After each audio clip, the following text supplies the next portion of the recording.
Isang gabi ng pagkakamali ang tuluyang nagbabago sa simpleng mundo ni Litchell. Sa di inaasahang pagkakataon, nagbunga isang gabi nila ni Lucas, ang arogante, gwapo at makapangyarihang anak ng kanyang big-time na boss.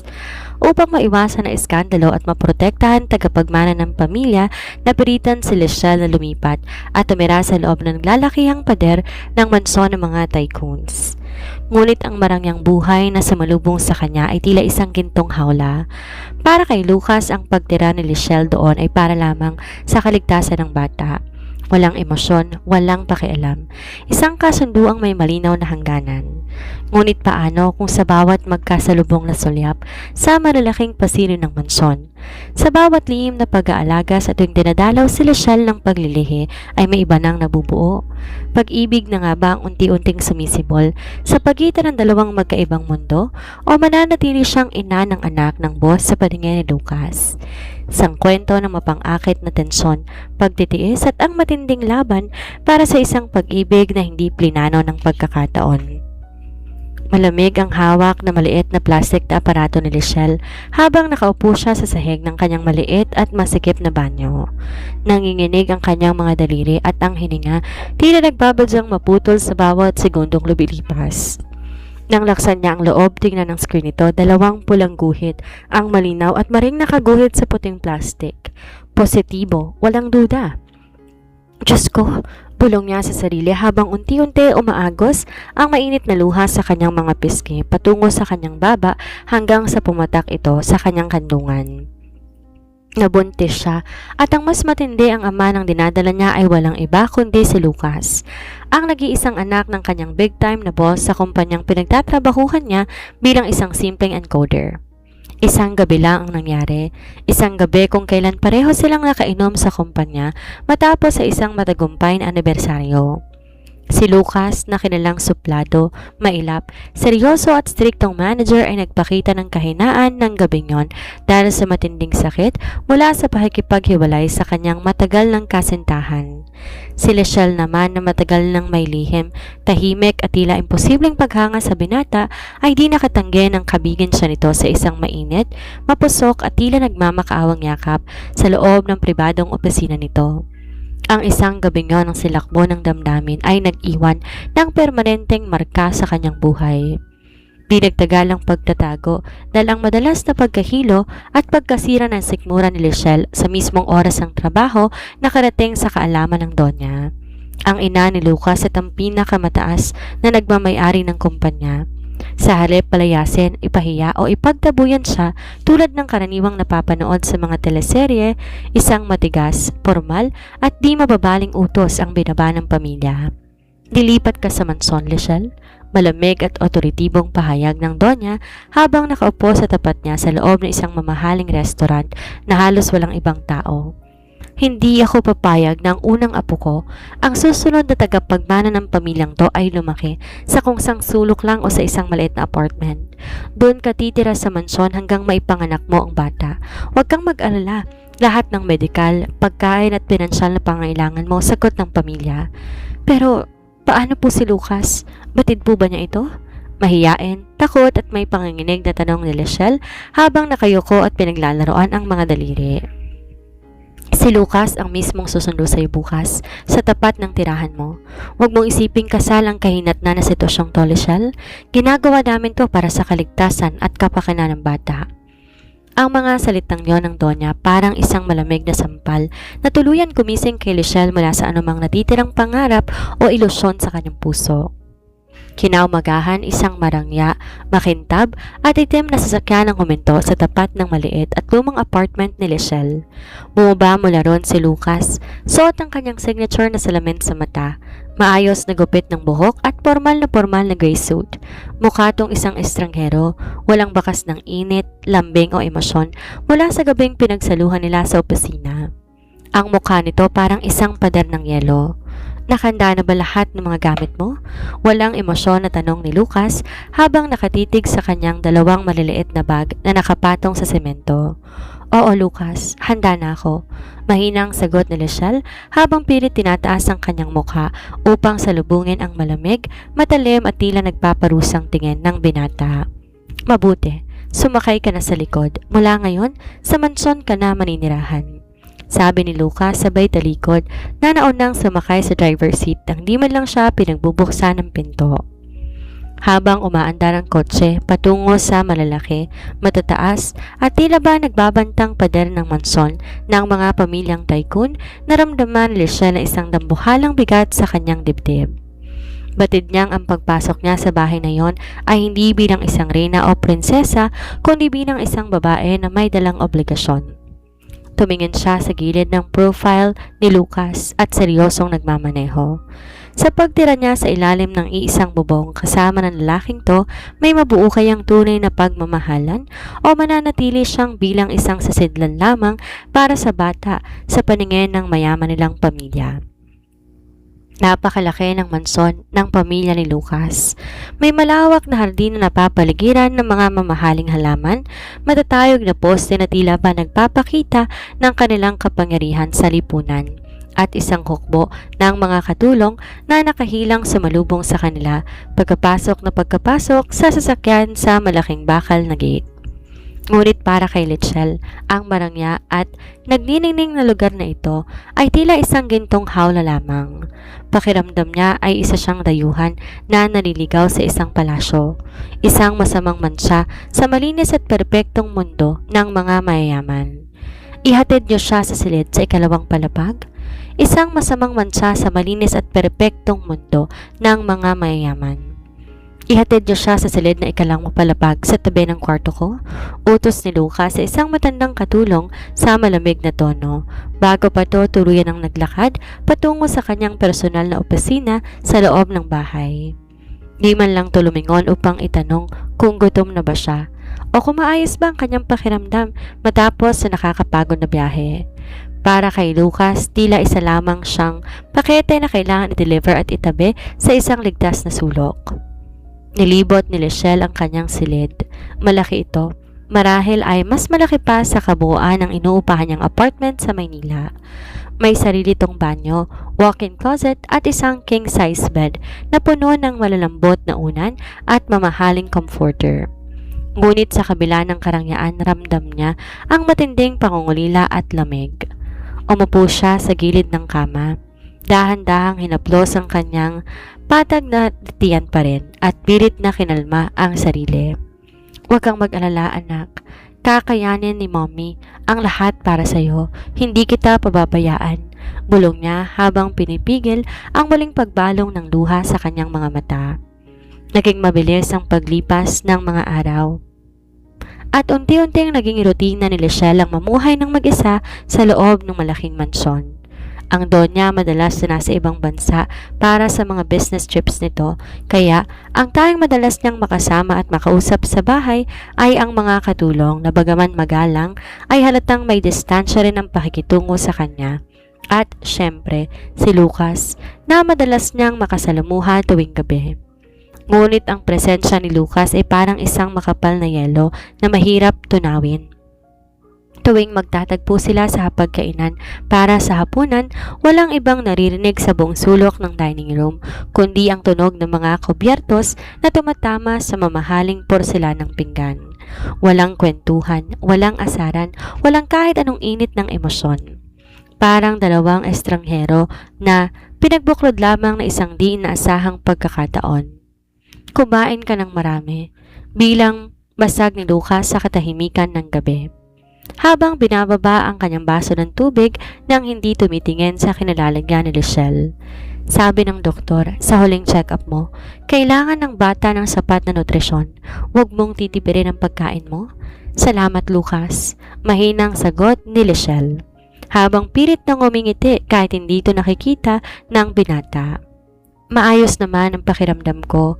Medyo nahihilo nga lang ako tuwing umaga dahil sa morning sickness, pero ang sabi ng doktor, normal lang daw yan. Sa unang trimester, kung kailangan mo ng kahit ano, sabihin mo na kaagad sa mga katulong. Huwag kang magpapakapagod o magbubuhat ng mabibigat. Walang lingon at mekanikal na sagot ni Lucas bago to formal na tumayo. Pinunasan ang bibig gamit ang table napkin at iniwan siyang mag-isa sa napakahabang lamesa. Napayoko si Lichelle habang tinititigan ang natitirang pagkain sa kanyang pinggan. Sobrang sakit isipin at tanggapin na ang tanging dahilan kung bakit siya naroon sa mansong iyon, kung ba't siya binibigyan ng atensyon at pinapakain ng masusustansyang pagkain ay dahil lang sa batang dinadala niya. Si Lucas nagpapakita lang ng responsibilidad bilang ama dahil sa tungkulin na takot sa kanyang ina, ngunit ang puso nito ay nanatiling sarado, mailap at tila walang balak magpapasok ng kahit na sino. Walang halaga o pagpapahalaga sa kanya bilang isang babae. Isang gabi nagising si Lichelle bandang 2:00 na madaling araw dahil sa matinding pagkauhaw at kakaibang pananabik sa isang partikular na pagkain. Isang matinding sumpong ng paglilihi. Dahan-dahan siyang bumaba sa madilim at tahimik na kusina ng mansyon upang kumuha ng isang basong malamig na gatas at maghanap ng kung anong po pwedeng makain. Habang maingat siyang naghahanap sa loob ng malaking refrigerator, biglang bumukas ang maliwanag na ilaw ng kusina na ikinagulat niya ng husto. Napasandal siya sa ref habang hawak ang kanyang dibdib. Nakatayo sa may pinto ng kusina si Lucas. Gulo ang buhok nito, walang salamin sa mata. Nakaanboto ng 2 botones ng kanyang puting polo shirt. Halatang pagod mula sa magdamag na pagtatrabaho sa kanyang opisina. Tumingin to sa kanya ng may kakaiba, malalim at di may paliwanag na emosyon na di pa niya nakikita noon tuwing may araw. Sa unang pagkakataon, ang palaging malamig na mga mata parang may pinipigil ang init at tila may gustong sabihin sa labas sa usapin ng kanilang anak. Nabalot na matinding katahimikan ang malawak na kusina. Ang tanging naririnig na tunog ay ang mahinang ugong ng refrigerator at mabilis na pagtibok ng puso ni Lichelle. Napahawak siya sa gilid ng counter habang nakatitig kay Lucas na dahan-dahang naglalakad tungo sa kanyang kinilalagyan. Sa ilalim ng liwanag ng fluorescent lamp, mukha itong mas tao, bawas ang arogansya, ngunit nadagdagan ng misteryosong palaging nababalot na pagkatao nito. "Anong ginagawa mo rito sa kalagitnaan ng gabi?" tanong ni Lucas. Mababa ang tono ng boses nito, wala ang formal na talim na madalas itong gamitin tuwing may araw. "Nauuhaw ako," nauutal na sagot ni Lichelle habang pilit tinatago sa kanyang likod ang hawak na garapon na adobong natira sa hapunan. "Tsaka, bigla ako nagutom." Napansin ni Lucas ang pagtatago ng kanyang mga kamay. Lumapit pa to na isang hakbang, sapat upang maamoy ni Lichelle ang pamilyar na bango ng mamahaling pabango na may halong kaunting amoy ng kape. "Ano yung nasa likod mo?" Walang nagawa si Lichelle kundi labas ang garapon. Pulang-pula ang pisngi niya sa hiya. "Gusto ko sana ng adobo, yung malamig. Kakainin ko sana kasama ng gatas." Isang saglit na katahimikan ang namayani bago dahan-dahang kumurba ang labi ni Lucas sa isang napakaliit ngunit totoong ngiti. Isang ekspresyon na ngayon lang nakita ni Lichelle mula nang pumasok siya sa mansyon. Ang puso ng dalaga parang sumayaw sa dibdib sa nakitang pagbabago sa mukha ng lalaki. "Ganyan ba talaga kapag naglilihi?" Umiling si Lucas, ngunit kiluhang garapon mula sa kamay ni Lichelle. "Maupo ka doon, isasalin ko sa plato. Huwag mong kainin ng diretso sa garapon, baka mapatalsikan ng dumi ang gatas mo." Napatulala si Lichelle habang pinapanood si Lucas na kumukuha ng plato at kutsara. Ang aroganteng anak ng kanyang boss, ang lalaking nagdala sa kanya rito bilang isang obligasyon ay kasalukuyang nag-aayos ng pagkain para sa kanya sa 2:00 na madaling araw. Nilapag ni Lucas ang plato ng adobo, ang baso ng gatas sa harapan niya.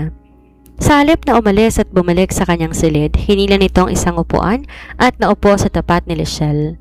Pinagmasdan niya ang dalaga habang nagsisimula tong kumain ng may kaunting pag-aalinlangan. "Lucas, hindi ka pa ba matutulog? Baka nakakaabala ako sa'yo." Untag ni Lichelle matapos ng ilang subo. Tumingin na malalim si Lucas sa kanya. Nawala ang manipis ng ngiti sa mga labi nito, napalitan na isang seryosong emosyon na nagpabilis muli sa tibok ng puso ni Lichelle. "Hindi ka nakakaabala. Marami lang akong iniisip sa opisina."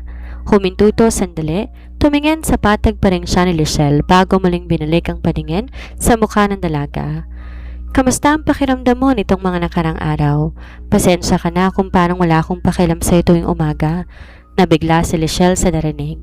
Di niya akalain na humihingi ng paumanhin ng isang Lucas. "Ayos lang, Lucas.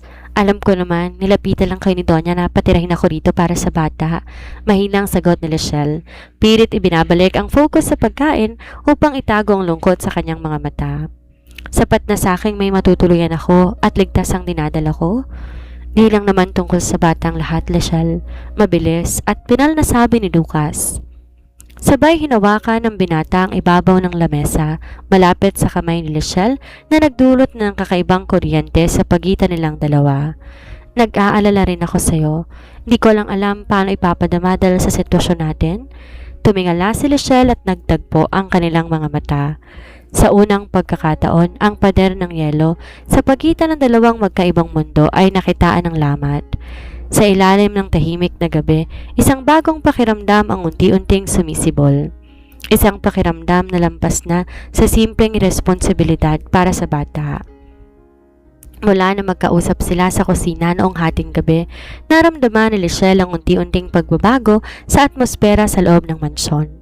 Ang dating napakatahimik at formal na mga gabi, unti-unting napapalitan ng mga nakakapanibagong tagpo. Si Lucas, na dati ay halos hindi tumitingin sa kanyang direksyon habang kumakain, ay nagsisimula ng magpakita ng maliliit ngunit makahulugang kilos. Isang Sabado ng hapon, habang nakaupo si Lachelle sa hardin at nagpapahangin, ay nakita niyang pumarada ang sasakyan ng binata. Hindi ito dumiretso sa opisina tulad ng paborito nitong gawin kapag weekend. Sa halip, naglakad to papunta sa kanya, bitbit o isang malaking paper bag. Para sa'yo, maikling sabi ni Lucas, sabay lapag ng bag sa tabi ni Lachelle bago naupo sa kabilang dulo ng bench. Nagtataka tong binuksan ni Lachelle. Nanlaki ang kanyang mga mata na makitang nilalaman. Mga hinog na manggang kalabaw, bagoong nagawa sa probinsya at ilang balot ng crackers na may iba't ibang lasa. Nabanggit ni Nanay Celia sa akin na naghahanap ka raw ng maasim kahapon, paliwanag ni Lucas. Bahagyang umiiwas ng tingin habang inaayos ang kanyang salamin. Napadaan ako sa isang prutasan kanina pagkatapos ng meeting ko sa QC. Isang mainit na ngiti ang sumilay sa mga labi ni Lachelle. Salamat, Lucas. Sobrang nagustuhan ko to. Hindi mo naman kailangan na mag-abala pa. Hindi to abala, mabilis sa sagot ni Lucas at sa pagkakataong to, lumingon siya upang tignan ng diretso ang dalaga. Gusto kong maging maayos ang pakiramdam mo habang narito ka at gusto kong bumawi sa mga naging pagkukulang at kasungitan ko nung unang linggo mo rito. Habang nag-uusap sila sa lilim ng puno, unti-unting nakita ni Lachelle ang totoong pagkatao sa likod ng aroganteng imahe ng anak ng kanyang boss. Si Lucas ay hindi naman talaga masamang tao, sadyang binalot lang na matinding pressure mula sa pamilya at takot na magkamaling muli pagkatapos ng isang bigong relasyon. Sa bawat tawa at kwento ni Lucas tungkol sa kanyang kabataan, lalong lumalalim ang paghanga ni Lachelle na matagal niya nang tinatago sa kanyang puso.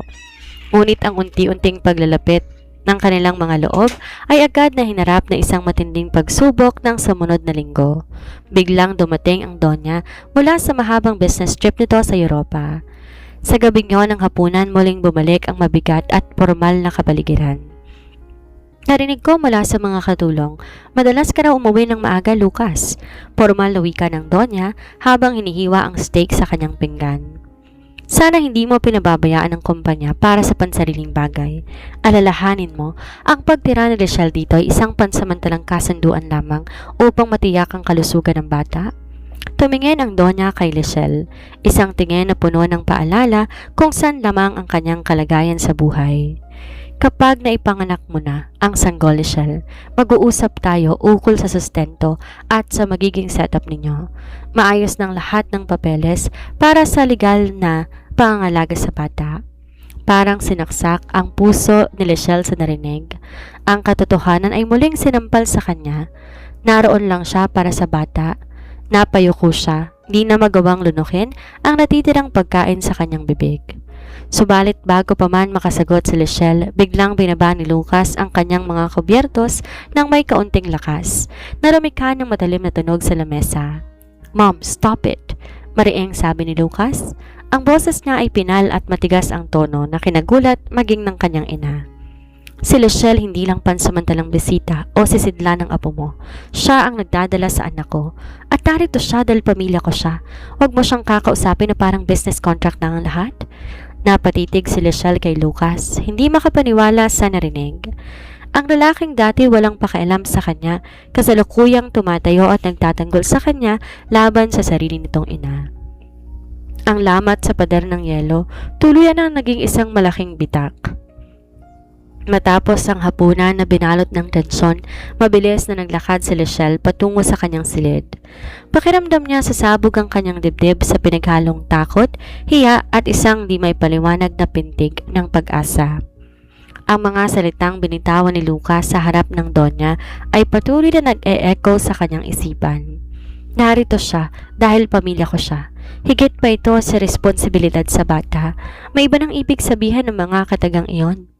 Habang nakatayo si Luciel sa balkonahe ng kanyang kwarto at pinagmamasdan ang madilim na hardin, narinig niyang marahang kumatok sa pinto. Bago pa man siya makasagot, dahan-dahan ang bumuka si Lucas. Nakaanboto ng korbata nito, hawak ang coat sa isa niyang kamay. Bakas ang labis na pagod sa mukha ng binata, ngunit nang magtagpo ang kanilang mga mata, agad na napalitan to ng lambing at pag-aalala. Ayos ka lang ba? Tanong ni Lucas habang dahan-dahang lumalapit sa balkonahe. Pasensya ka na sa mga sinabi ni Mommy kanina. Ayoko namang maramdaman mo na parang wala kang halaga sa bahay na to. Huminga ng malalim si Luciel. Pinipigil ang luhang nagbabadyang pumatak. Ayos lang ako, Lucas. Sanay naman ako eh. At totoo naman ang sinabi ng Donya, diba? Isang kasunduan lang lahat. Narito lang ako dahil sa bata. Hindi totoo yan, Luciel. Mabilis at mariing putol ni Lucas. Narating na niya ang pwesto ng dalaga at sa hindi inaasahang pagkakataon, hinawakan niya magkabilang balikat nito upang iharap sa kanya. Noong una, oo, aaminin ko.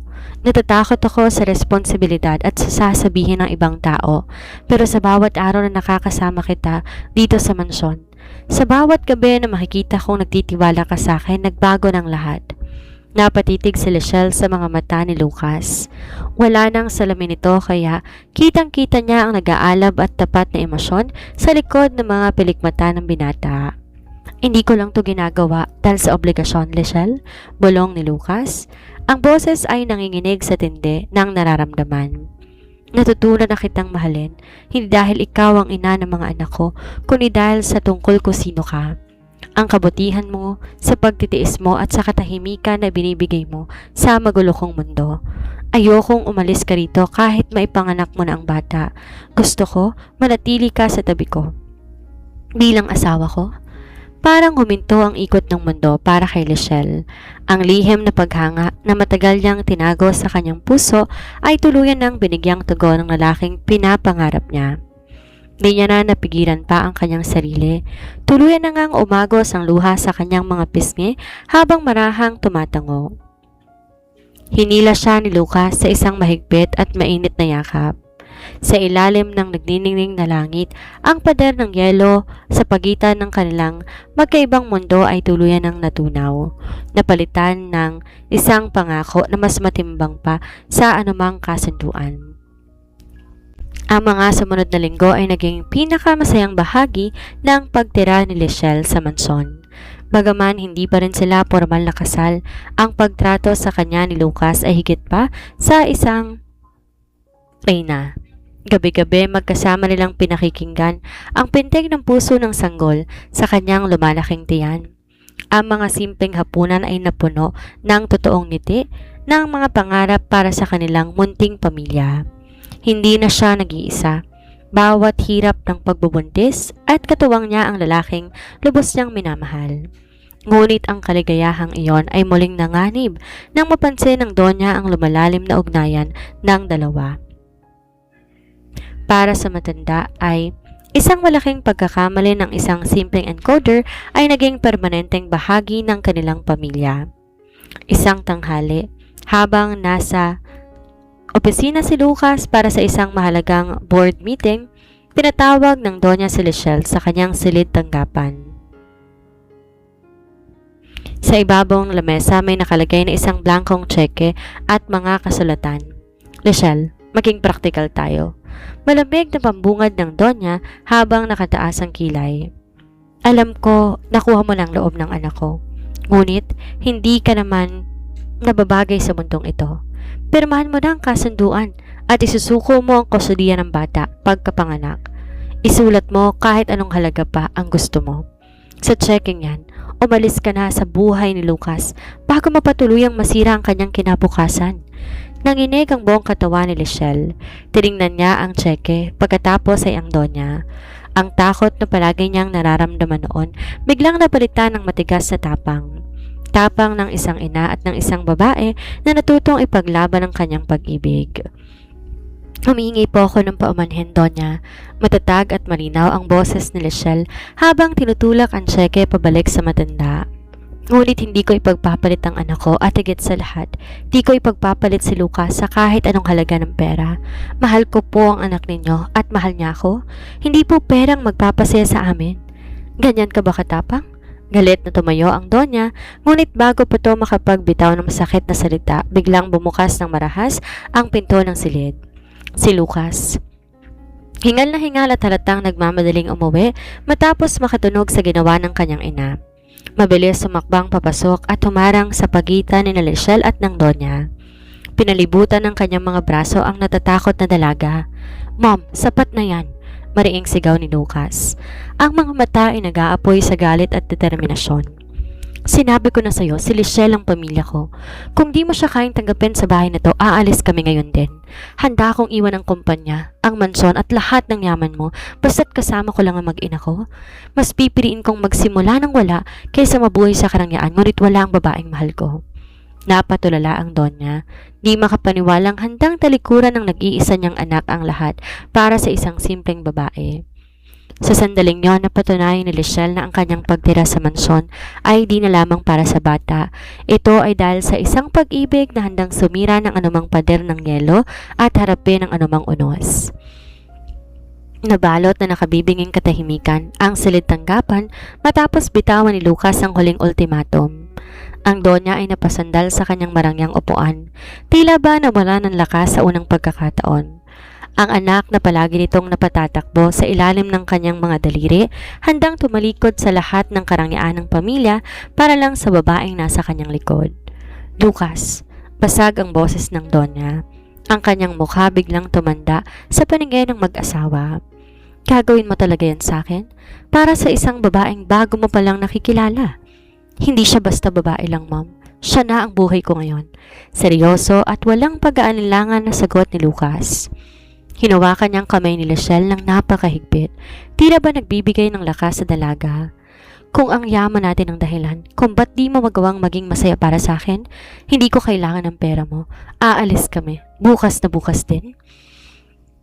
Di na naghintay pa ng sagot si Lucas. Inakay niya si Lechelle palabas ng silid at dumiretso sila sa kwarto ng dalaga.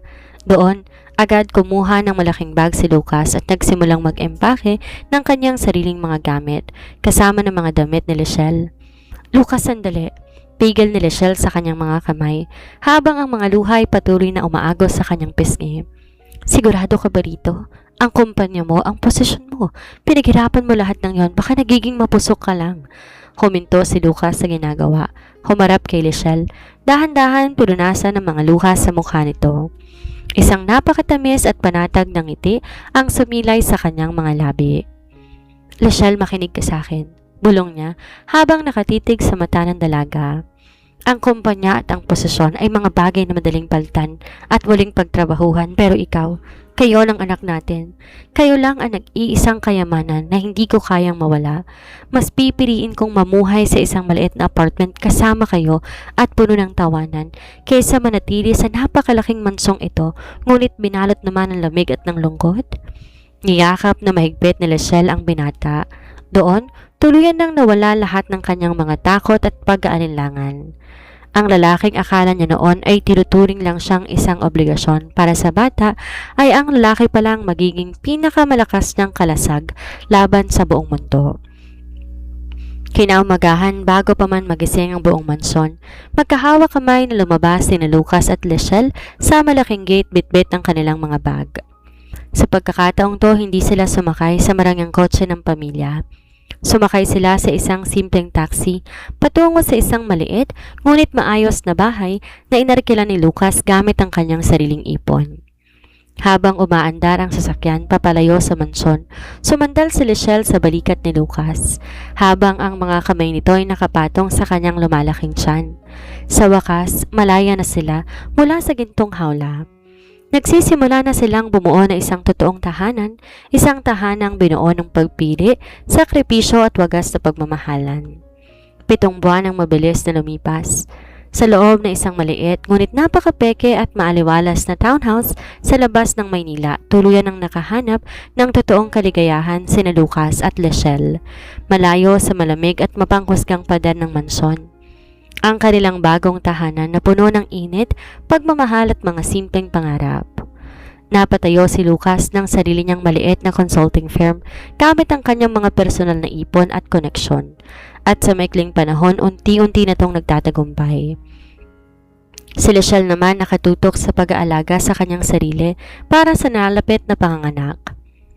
Isang maaliwalas na umaga, habang magkasamang nag-aalmusal ang dalawa sa kanilang maliit na veranda, isang pamilyar na marangyang sasakyan ang huminto sa tapat ng kanilang gate. Nanlaki ang mga mata ni Lechelle na makita kung sinong bumaba mula roon, ang Donya. Mabilis tumayo si Lucas at pinatabi sa kanyang likuran si Lechelle. Handa pa rin ipaglaban ang kanyang pamilya. Ngunit nang makapasok ang matanda sa kanilang maliit na bakuran, walang galit o arogansya sa mga mata nito. Sa halip may bakas ng lungkot, pagsisisi at pangungulila na rumihistro sa mukha ng Donya. Lucas, Lechelle, mahinang bati ng Donya. Habang nakatingin sa magkahawak kamay na mag-asawa. Naparito ako hindi para manggulo. Gusto kong humingi ng tawad. Huminto ang matanda, tumingin sa malaki ng tiyan ni Lechelle at nangilid ang mga luha. 7 buwan ninyong iniwan ng mansyon at sa 7 buwan yun napagtanto ko kung gaano kalamig ang bahay kapag wala kayo. Tama ka, Lucas. Ang yaman walang silbi ko itataboy ang mga taong mahalaga sa atin. Lechelle, patawarin mo ako sa magiging mapagmataas ko. Sana bigyan mo ako ng pagkakataon na maging lola sa apo ko at maging ina sa inyong dalawa. Nagkatinginan sina Lucas at Lechelle. Nakita ni Lucas ang paglambot ng puso ng kanyang asawa. Sa kabila ng lahat ng sakit, hinawakan ni Lechelle ang kamay ng Donya at gumiti ng may buong pagpapatawad. Tanggap po namin ang tawad ninyo, Donya. Palagi po kayong welcome sa pamilya natin. Salamat. Salamat, aking anak. Umiiyak na yakap ng Donya kay Lechelle. Makalipas ang 3 linggo, sinilang ni Lechelle ay isang napakalusog at napakagwapong sanggol na pinangalanan nilang Lucas Jr. Ang silid ng ospital na puno ng bulaklak, tawanan at pagmamahal mula sa buong pamilya kasama ng Donya na halos ayaw ng bitawan ng unang apo. Isang gabi, matapos makauwi sa kanilang tahanan, dahan-dahan, pumasok si Lucas sa silid kung saan natutulog si Junior sa kanyang kuna. Nilapitan niya si Lechelle na nakatayo sa tabi nito, niyakap ang asawa mula sa likod habang sabay na pinagmamasdan ang anghel na bunga ng kanilang pag-ibig. Salamat, Lechelle, pulong ni Lucas, sabay halik sa leeg ng asawa na nagdulot ng kilig sa dalaga. Salamat dahil pumasok ka sa buhay ko. Salamat dahil tinuruan mo kong pumili kung anong tunay na kayamanan sa mundong ito. Humarap si Lechelle sa kanya. Pinaligiran ng kanyang mga braso ang leeg ni Lucas at tumingin ng malalim sa mata ng lalaking lubos niyang minamahal. Ang pagtira niya sa mansyon noon maaaring nagsimula sa isang pagkakamali at obligasyon para sa bata. Ngunit ang tadhana gumawa ng paraan upang ang pagkakamaling yon ang maghatid sa kanila sa isang wagas at walang katapusang pag-ibig. I love you, Lucas. Nakangiting sabi ni Lechelle. I love you more, my wifey. Sagot ni Lucas bago ginawa na isang matamis, mapagmahal at matagal na halik na nagpapatunay na ang kanilang kwento ay may pinakamaningning at pinakamasayang happy ending. Lumipas ang 3 taon. Sa malawak at lunti ang hardin ng mansyon, maririnig ang malalakas na tawa ng isang batang lalaki na masayang naghahabol ng paru-paro. Si Lucas Jr. o LJ ay 3 taong gulang na ngayon. Napakagwapo, namana ang matatalas na mata ng ama at ang mabilog na pisngi at maamong mukha ng ina. Ang mansyon na dati balot na matinding lamig at formalidad tuluyang binago ng panahon. Ang mga mamahaling vase at palamuti may kasama na ngayong kalat na laruan. Ang mga pasilyo hindi na tahimik kundi puno ng musika at tawanan araw-araw. Pagkatapos ng kanilang kasal, 2 taon na ang nakakaraan na pagdesisyonan ni Lucas at Lechelle na bumalik sa mansyon, di dahil sa yaman, kundi dahil sa pakiusap ng Donya na gustong bumawi sa bawat sandali na nawala sa kanila. LJ, dahan-dahan sa pagtakbo anak, baka madapa ka. Malambing na tawag ni Lechelle habang nakaupo sa rattan chair sa veranda, abala sa pag-ayos ng ilang dokumento. Ngunit sa pagkakataong to, hindi siya isang simpleng encoder. Siya nang tumatayong head of corporate social responsibility ng kumpanya. Isang posisyon na binigay sa kanya dahil sa busilak ng puso sa pagtulong sa kapwa. Isang pamilya na bisig ang pumulupot sa kanyang bewang mula sa likod. Amoy na amoy ni Lechelle ang paboritong pabango na may halong kaunting amoy ng kape, si Lucas. Masyado ka namang seryoso, wifey? Bulong ni Lucas sabay halik sa kanyang pisngi na nagdulot ng mabilis na pamumula sa mukha ni Lechelle. Nandito na ang cottage cheese na pinabili mo kanina. Salamat, hubby. Nakangiti ang sagot ni Lechelle, sumandal sa matika sa dibdib ng asawa. Nasaan si mommy? Ayon, abala sa kusina, nagpapaturo kay Nanay Celia kung paano magluto ng binignit at adobo. Gustong-gusto raw niyang ipagluto ang apo niya, natatawang sagot ni Lucas. Habang pinagmamasdan nila ang Donya na lumabas ng kusina, hawak ang isang platito ng biskwit para kay LJ. Baka sa mukha na matanda ang labis na kapayapaan at kaligayahan na hindi nabibili kahit magkano. Binaba ni Lucas ang tingin niya sa tiyan ni Lechelle. Dahan-dahang pinatong kanyang malalaking palad doon. Bahagya na tong umuumbok. 2 buwan na silang nagdadalang tao sa kanilang ikalawang sutil. Salamat, Lechelle. Seryoso, ngunit punong-puno ng lambing, nasabi ni Lucas habang inihaharap ang asawa sa kanya. Tinanggal niya ang salamin upang mas lalong makita ni Lechelle ang nag-aalam na pag-ibig sa kanyang mga mata. Salamat. Dahil nung pumasok ka sa buhay ko, hindi mo lang ako binigyan ng anak. Binigyan mo rin ako ng isang totoong tahanan. Kung hindi dahil sa katapangan mo, baka hanggang ngayon nakakulong pa rin ako sa gintong hawla ng negosyo at pride. Ngumiti si Lechelle. Nangingilid ang luha sa labis na kaligayahan. Hinawakan na magkabilang pisngi ng asawa. Salamat din, Lucas. Dahil pinatunayan mo sa akin na isang gabi ng pagkakamali, kayang ituwid na isang habang buhay na pagpili. Di mo ako hinayaang maging sasadal lang ng bata. Pinaglaban mo ako bilang asawa mo. Mula sa hardin, lumingon si LJ sa kanila habang may hawak na bulaklak.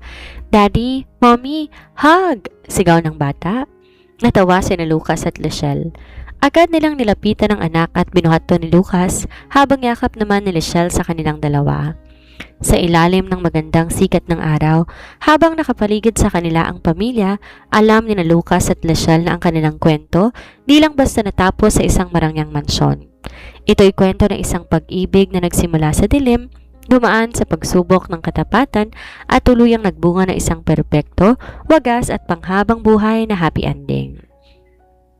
Ang kwentong narinig ninyo ay isang patunay na ang tadhana may kakaibang paraan ng paglalapit sa 2 magkaibang mundo. Minsan ang akala nating pinakamalaking pagkakamali sa ating buhay ay siya palang magiging daan tungo sa ating totoong kaligayahan. Si Lechelle pumasok sa mansyon na may takot, baon ng isipin na siya ay isang instrumento lamang para sa bata, at si Lucas binalot ng yelo ang puso dahil sa takot na muling magmahal at mabigo. Ngunit sa pagitan ng mamahaling pader at marangyang buhay, napatunayan ng kwentong to na ang tunay na kayamanan di nabibilang sa dami ng pera o taas ng posisyon sa kumpanya. Ang tunay na palasyo ay ang tahanan kung saan may pagtanggap, may sakripisyo at may pag-ibig na handang tumalikod sa lahat basta't ang kasama ay ang mga taong mahalaga sa kanya. Para sa mga nagmamahal ngayon, handa mo rin bang ipaglaban ang taong mahal mo kahit buong mundo na ang humusga sa inyo? Salamat sa inyong pagsubaybay sa kwento ni na Lucas at Lechelle. Huwag nating kalilimutan ang bawat unos ay may dulo at ang bawat pusong tapat palaging may nakalaang happy ending. Dito na po nagtatapos ang kwento ng pag-ibig, pagtitiis at tagumpay ni na Lucas at Lechelle. Mula sa kaibuturan ng aming puso dito sa Rava TV, nais namin iparating ang aming masidhing pasasalamat sa inyong walang sawang pagsuporta, pag-abang at pagsubaybay sa bawat kabanata. bawat like, comment at share nagbibigay sa amin ng lakas ng loob patuloy na gumawa ng kwento na kapupulutan ng aral at magpapakilig sa inyong mga puso. At syempre, ako naman ang inyong tagapagsalaysay, si Miss Sandra. Personal po ako nagpapasalamat sa inyo dahil inayaan ninyo akong maging bahagi na inyong araw. Salamat sa pagpapatuloy sa aking boses sa inyong mga tahanan habang kayo nagpapahinga, nagtatrabaho o nagbabiyahe. Ang inyong mga positibong reaksyon ang pinakamagandang gantimpala na natanggap ko bilang inyong narrator. Sana'y naging paalala sa atin ang kwentong ito na ang tunay na kayamanan ay hindi nasusukat sa yaman o karangyaan, kundi sa tapang na ipaglaban ng mga taong tunay nating mahal. Huwag ninyong kalimutang mag-subscribe at i-click ang notification dito sa Rava TV para hindi nyo na-miss ang susunod nating kapanapanabik at bagong kwento na tiyak hahakot muli ng inyong emosyon. Muli, maraming salamat po sa inyong lahat. Ito po ang inyong tagapagsalaysay, Miss Sandra, para sa Rava TV. Hanggang sa muling kwentuhan, patuloy po tayong magmahalan at mag-iingat kayong lagi.